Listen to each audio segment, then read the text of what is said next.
ഇലാഹ ഇല്ലല്ലാഹു മുഹമ്മദുർ റസൂലുള്ളാഹ്. അല്ലാഹ് മടൂർ ശൈഖുനാന്റെ ബറക്കത്ത് കൊണ്ട്, ഞങ്ങളെ മശായിഖന്മാരെ ബറക്കത്ത് കൊണ്ട്, ബദരീങ്ങളെ ബറക്കത്ത് കൊണ്ട് ഞങ്ങളെ ഖബർ ജീവിതം സന്തോഷത്തിലാക്കണമല്ലോ. ഖബറിൽ രക്ഷ നൽകണമല്ലോ.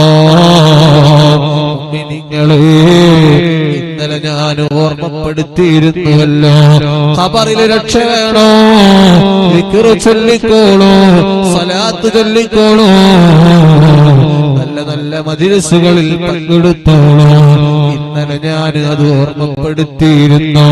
ഖബറിന്റെ രക്ഷയാണ് ദിക്ർ, ഖബറിന്റെ രക്ഷയാണ് തസ്ബീഹ്, ഖബറിന്റെ രക്ഷയാണ് സ്വലാത്ത്. അല്ലാഹ്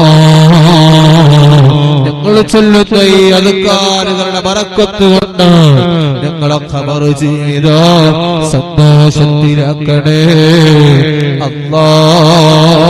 അല്ലാഹ്. ബഹുമാനപ്പെട്ട സഅദ് റളിയല്ലാഹു അൻഹു ഈ ലോകത്തോട് വിട പറയുകയാണ്. സഅദ് റളിയല്ലാഹു അൻഹു ആരാണ്? ചില്ലറക്കാരനല്ലല്ലോ, സഹാബിയാണല്ലോ.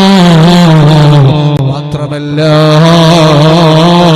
വല്ലാത്ത സ്ഥാനം അല്ലാഹു നൽകിയ സഹാബിയാണ് സഅദ് റളിയല്ലാഹു അൻഹു. ആ സഅദ് റളിയല്ലാഹു അൻഹു ഈ ലോകത്തോട് വിട പറഞ്ഞു വഫാത്തായി പോയി. ബഹുമാനപ്പെട്ട സഅദ് റളിയല്ലാഹു അൻഹുവിന്റെ മയ്യിത്ത്, ആ മയ്യിത്തിനെ ഖബറടക്കാൻ സഹാബത്തും ഹബീബായ റസൂലുള്ളാഹി സ്വല്ലല്ലാഹു അലൈഹി വസല്ലമ തങ്ങളും ഖബറടക്കുകയാണ്. അതേ ഖബറിലേക്ക് സഅദ് റളിയല്ലാഹു അൻഹുവിന്റെ മയ്യിത്തിനെ ഇറക്കി വെച്ചപ്പോ സുബ്ഹാനല്ലാഹ്, ഹബീബായ റസൂലുള്ളാഹി സ്വല്ലല്ലാഹു അലൈഹി വസല്ലമ തങ്ങളാണ് സഅദ് തങ്ങളുടെ ജനാസ ആ മയ്യിത്തിനെ ഖബറിലേക്ക് ഇറക്കി വെക്കുന്നത്. അതേ ഖബറടക്കം ചെയ്യുകയാണ്, മണ്ണ് വാരി എറിയുകയാണ്. ബഹുമാനപ്പെട്ട സഅദ് റളിയല്ലാഹു അൻഹുവിന്റെ ജനാസ ഖബറടക്കുമ്പോ ഹബീബ് റസൂലുള്ളാഹി സ്വല്ലല്ലാഹു അലൈഹി വസല്ലമ തങ്ങളെ തസ്ബീഹ് ചൊല്ലുകയാണ്. സുബ്ഹാനല്ലാഹ് സുബ്ഹാനല്ലാഹ് സുബ്ഹാനല്ലാഹ് എന്ന ദിക്ർ ചൊല്ലുന്നു. ഖബറടക്കുന്ന സമയത്ത് മുത്തുനബി സുബ്ഹാനല്ലാഹ് സുബ്ഹാനല്ലാഹ് സുബ്ഹാനല്ലാഹ് എന്ന ദിക്ർ ചൊല്ലുന്നു. ഇത് കണ്ട സ്വഹാബത്തും റസൂലുള്ളാഹിന്റെ കൂടെ ചൊല്ലുന്നു. സുബ്ഹാനല്ലാഹ് സുബ്ഹാനല്ലാഹ്. അതേ ഖബറടക്കി കഴിഞ്ഞപ്പോ ഹബീബായ തങ്ങളെ തക്ബീർ ചൊല്ലുകയാണ്. അല്ലാഹു അക്ബർ അല്ലാഹു അക്ബർ അല്ലാഹു അക്ബർ. ഇത് കേട്ട സ്വഹാബത്തും കൂടെ ചൊല്ലുന്നു. അല്ലാഹു അക്ബർ അല്ലാഹു അക്ബർ അല്ലാഹു അക്ബർ. ഖബറടക്കം കഴിഞ്ഞപ്പോ സ്വഹാബത്ത് ചോദിച്ചു, യാ റസൂലല്ലാഹ് ലിമ സബ്ബഹത തദീലാ ലിമ സബ്ബഹത തദീലാ.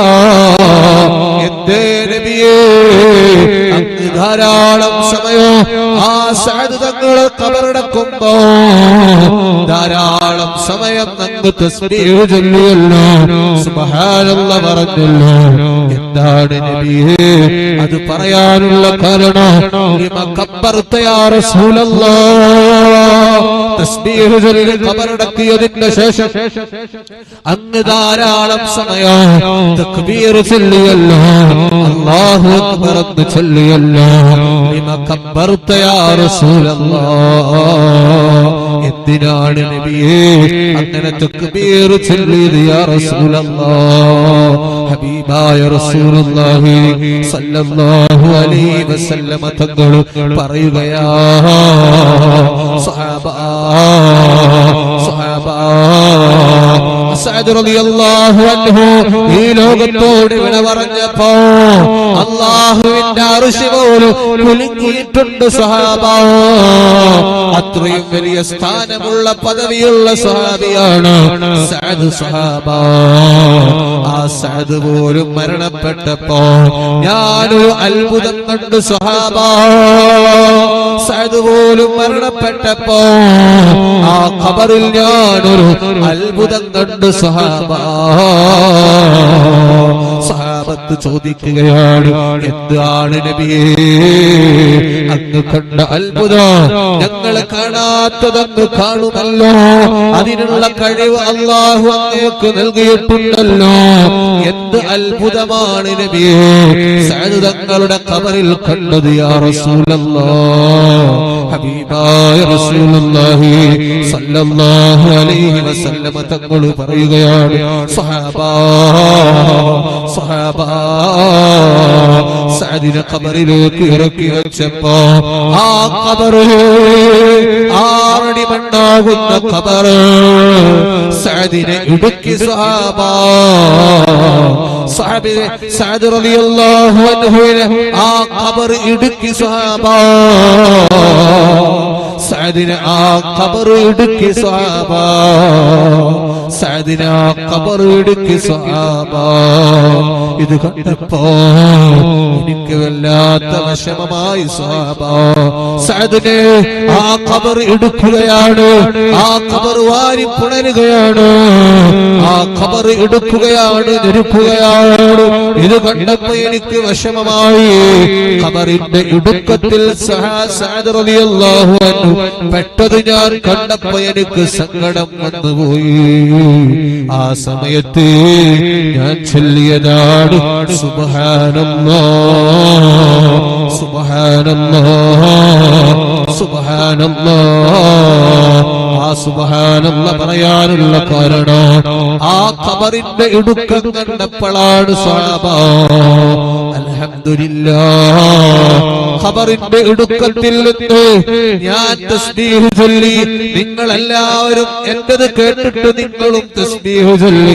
നമ്മൾ അങ്ങനെ കുറെ സമയം തസ്ബീഹ് ചൊല്ലിയപ്പോ ഖബറിന്റെ ഇടുക്കത്തിൽ നിന്ന് സഅദ് രക്ഷപ്പെട്ടു സ്വഹാബ. സഅദ് രക്ഷപ്പെട്ടു സ്വഹാബ. ആ സന്തോഷത്തിലാണ് പിന്നെ ഞാൻ തക്ബീർ ചൊല്ലിയത്. അതേ, കൂടുതൽ സമയം അല്ലാഹുവിന്റെ ആ ഒരു വലിയ ഔദാര്യം കൊണ്ട് ആ ഖബറിന്റെ ഒടുക്കത്തിൽ നിന്ന് സഅദിനെ രക്ഷപ്പെടുത്തിയ സന്തോഷത്തിലാണ് ഞാൻ തക്ബീർ ചൊല്ലിയതെന്ന് ഹബീബ് റസൂലുള്ളാഹി സല്ലല്ലാഹു അലൈഹി വസല്ലം തങ്ങൾ പഠിപ്പിക്കുമ്പോ എന്റെ ഈമാനുള്ള ഉമ്മ, നമ്മുടെ ഖബറിന്റെ അവസ്ഥ എന്താണ്? നമ്മൾ ചെയ്തു പോയ തെറ്റിന്റെ പേരിൽ 6 അടി മണ്ണാകുന്ന ഖബറിൽ റബ്ബ് നമ്മളെ ശിക്ഷിക്കുമോ അറിയൂല. അല്ലാഹുവേ ഞങ്ങളെ കാക്കണേ അല്ലാഹ്, നീ ഞങ്ങളെ ശിക്ഷിക്കുമോ? എത്ര തെറ്റുകളാണ് ചെയ്തു കൂട്ടിയത്, എത്ര ഹറാമുകളാണ് ചെയ്തു കൂട്ടിയത്. നീ ഞങ്ങളെ ശിക്ഷിക്കുമോ അല്ലാഹ്? നീ ഞങ്ങളെ കാക്കണം അല്ലാഹ്. ഈ അദ്കാറുകളെ കൊണ്ട് സഅദ് തങ്ങളെ ഖബറിൽ വലിയ സലാമത്ത് കിട്ടിയെങ്കിൽ ഈ അദ്കാറ് കൊണ്ട് ഞങ്ങളെയും രക്ഷപ്പെടുത്തണം അല്ലാഹ്. ഈമാനുള്ള ഉമ്മ, നമ്മുടെ ആഖിറം രക്ഷപ്പെടണോ? ഈ അദ്കാറ് മുറുകെ പിടിച്ചോളൂ. നമ്മുടെ ആഖിറം രക്ഷപ്പെടണോ? മുത്ത് നബി ദിവസവും രാവിലെ ചൊല്ലിയ ഈ ദിക്റുകൾ ഇത് മുറുകെ പിടിച്ചോളൂ. മജ്‌ലിസിൽ കൂടിയിട്ട് ഈ ദിക്ർ നമ്മൾ ഒരുമിച്ച് ചൊല്ലുമ്പോ നമ്മുടെ ദുനിയാവിലെ പ്രയാസങ്ങൾ തീരും. നമ്മുടെ ഖബറിൽ അത് ഗുണമാണ്, നമ്മുടെ ആഖിറത്തിൽ അത് രക്ഷയാണ്, നമ്മുടെ മീസാനിൽ അത് ഭാരം കൂടാൻ കാരണമാണ്, നമ്മുടെ സിറാത്തിൽ അത് രക്ഷകരാണ്. അല്ലാഹ്, നീ ഞങ്ങൾക്ക് ഖൈർ നൽകണം അല്ലാഹ്. അല്ലാഹു നമുക്ക് ഖൈർ നൽകട്ടെ. അപ്പൊ ഒരു സുബ്ഹാനല്ലാഹ് വലിയ കൂലിയുണ്ട്. ഖബറിൽ വലിയ രക്ഷയാണ്, ഖബറിൽ വലിയ രക്ഷയാണ്. ഖബർ ഇടുക്കിയപ്പോൾ മുത്തുനബി ചൊല്ലിയത് സുബ്ഹാനല്ലാഹ് എന്ന ദിക്റാണ്. ആ ദിക്ർ കൊണ്ട് റസൂലുള്ളാഹി തങ്ങൾ അപ്പം തന്നെ കാണുന്ന ഖബറിന്റെ ഇടുക്കത്തിൽ നിന്ന് രക്ഷപ്പെടുന്നത്. ആ സന്തോഷം കൊണ്ട് മുത്തുനബി ധാരാളം സമയം തക്ബീർ ചൊല്ലിയത്. അല്ലാഹു നമ്മളെ രക്ഷപ്പെടുത്തി തരട്ടെ.